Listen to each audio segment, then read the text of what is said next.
Sebelum masuk ke pembahasan utama, mari mengenal terlebih dahulu alasan dibalik pemilihan topik ini. Setiap inovasi tentu berangkat dari sebuah pemikiran. Berikut latar belakang mengapa proyek ini layak dikembangkan. Indonesia merupakan salah satu produsen kopi terbesar di dunia. Dari Aceh hingga Papua, tanaman kopi tumbuh subur di berbagai dataran tinggi. Selama bertahun-tahun, komoditas kopi diolah dan dikembangkan dalam berbagai bentuk. Namun, nyaris seluruhnya berfokus pada biji kopi. Daun kopi, terutama pucuknya, cenderung diabaikan. Padahal bagian ini memiliki kandungan senyawa bioaktif yang tidak kalah dari teh hijau atau teh herbal lainnya. Sayangnya, di banyak daerah penghasil kopi, pucuk daun ini hanya menjadi limbah organik yang dibiarkan mengering begitu saja di bawah pohon. Padahal jika diolah dengan benar, pucuk daun kopi dapat menjadi bahan baku teh herbal bernilai tinggi. Tradisi meminum teh daun kopi sebenarnya bukan hal baru. Di beberapa negara Afrika seperti Ethiopia dan Sudan, teh daun kopi telah menjadi bagian dari budaya sejak ratusan tahun yang lalu. Mereka menyebutnya sebagai kuti. Di tengah tren masyarakat modern yang semakin peduli pada gaya hidup sehat dan konsumsi alami, teh herbal dari daun kopi menjadi alternatif yang sangat menjanjikan. Minuman ini tidak hanya menyegarkan, tetapi juga menyehatkan. Rendah kafein dan bisa dinikmati kapan saja. Selain aspek kesehatan, pengolahan pucuk daun kopi menjadi teh juga menghadirkan solusi atas masalah pertanian, yaitu rendahnya diversifikasi produk kopi dan tingginya limbah organik. Dengan mengembangkan produk ini, dari bagian tanaman yang sebelumnya tidak dimanfaatkan, nilai ekonomi kopi bisa meningkat secara signifikan. Dengan latar belakang ini, proyek pengolahan pucuk kopi menjadi teh herbal dirancang untuk memperkenalkan alternatif inovatif yang menggabungkan potensi lokal, teknologi sederhana, dan semangat berkelanjutan. Setelah mengetahui urgensi dan potensi yang ada, kini saatnya melihat apa saja yang ingin dicapai melalui proyek ini. Dengan memahami latar belakangnya, proyek ini tentu tidak hadir tanpa arah. Berikut tujuan utama yang ingin diwujudkan. Tujuan utama dari proyek ini adalah untuk menciptakan inovasi sederhana untuk berdampak luas.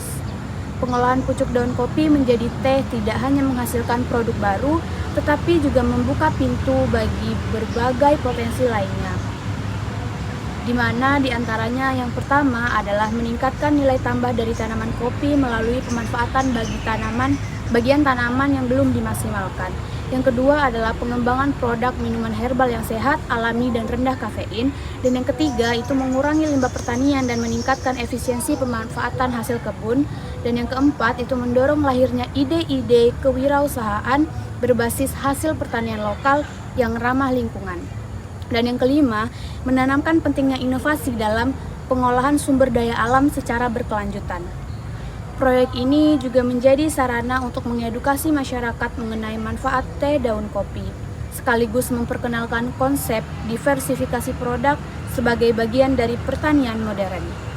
Untuk memperkuat dasar dari gagasan ini, penting juga memahami aspek ilmiah dan fakta-fakta pendukung yang melandasinya. Sebelum melangkah lebih jauh, mari kita tinjau teori dan data yang menjadi dasar pengolahan pucuk kopi menjadi teh. Pucuk daun kopi mengandung senyawa aktif yang bermanfaat untuk kesehatan. Di antaranya adalah flavonoid, polifenol, tanin, dan mangiferin. Senyawa-senyawa ini berfungsi sebagai antioksidan yang dapat membantu menangkal radikal bebas, memperkuat sistem imun, dan mengurangi risiko penyakit kronis. Senyawa mangiferin misalnya dikenal memiliki aktivitas anti-inflamasi dan dapat membantu menurunkan kadar yang jauh lebih rendah dibandingkan dengan kopi seduh. Hal ini menjadikannya aman dikonsumsi oleh penderita hipertensi, ibu hamil, atau mereka yang sensitif terhadap kafein. Secara tradisional, proses pengolahan teh daun kopi tidak jauh berbeda dari pengolahan teh hijau atau teh hitam, yaitu melalui tahap pelayuan, fermentasi, pengeringan, dan penggilingan. Namun perbedaan ada pada karakteristik daun kopi yang lebih tebal dan beraroma khas. Analisis pasar menunjukkan adanya tren peningkatan minat terhadap minuman herbal alami. Konsumen tidak hanya mencari rasa, tetapi juga manfaat kesehatan dan keunikan produk. Teh daun kopi memenuhi ketiga aspek tersebut, menjadikannya peluang bisnis yang menjanjikan, terutama bagi petani dan pelaku UMKM di daerah penghasil kopi. Dengan landasan teori yang kuat, selanjutnya masuk ke bagaimana rancangan kegiatan ini dirancang dan dilaksanakan. Rancangan proyek ini disusun agar bisa dilaksanakan dan dijalankan secara mandiri dengan peralatan rumah tangga sederhana namun tetap memperhatikan standar kebersihan dan kualitas. Di mana langkah-langkah pembuatannya yaitu yang pertama, pemetikan daun. Pucuk daun muda dari pohon kopi dipilih secara selektif. Daun yang masih muda memiliki warna hijau cerah dan tekstur lembut. Yang kedua adalah pencucian. Daun dicuci dengan air bersih mengalir untuk menghilangkan debu, getah, dan mikroorganisme. Yang ketiga adalah pelayuan. Daun diletakkan di tempat teduh selama 6-12 jam hingga tampak layu namun tidak rusak. Yang keempat adalah fermentasi ringan, namun daun disimpan dalam wadah tertutup pada suhu ruang selama 24-40 jam, menghasilkan perubahan warna dan aroma. Yang kelima adalah pengeringan, dilakukan menggunakan kuali dengan disangrai secara manual. Selanjutnya adalah pelabelan produk, di mana terdapat nama produk, kandungan, tanggal produksi, dan petunjuk penyajian yang dicantumkan secara jelas. Proyek ini membuktikan bahwa inovasi bisa dimulai dari rumah, dari kebun kecil, dan dari bahan yang selama ini dianggap sisa. Inovasi bukan soal menciptakan sesuatu yang benar-benar baru, melainkan melihat kembali apa yang sudah ada, dengan sudut pandang berbeda. Teh daun kopi adalah wujud dari keberanian untuk mencoba, meramu kembali kekayaan alam menjadi sesuatu yang lebih berguna, lebih lestari, dan lebih bermakna.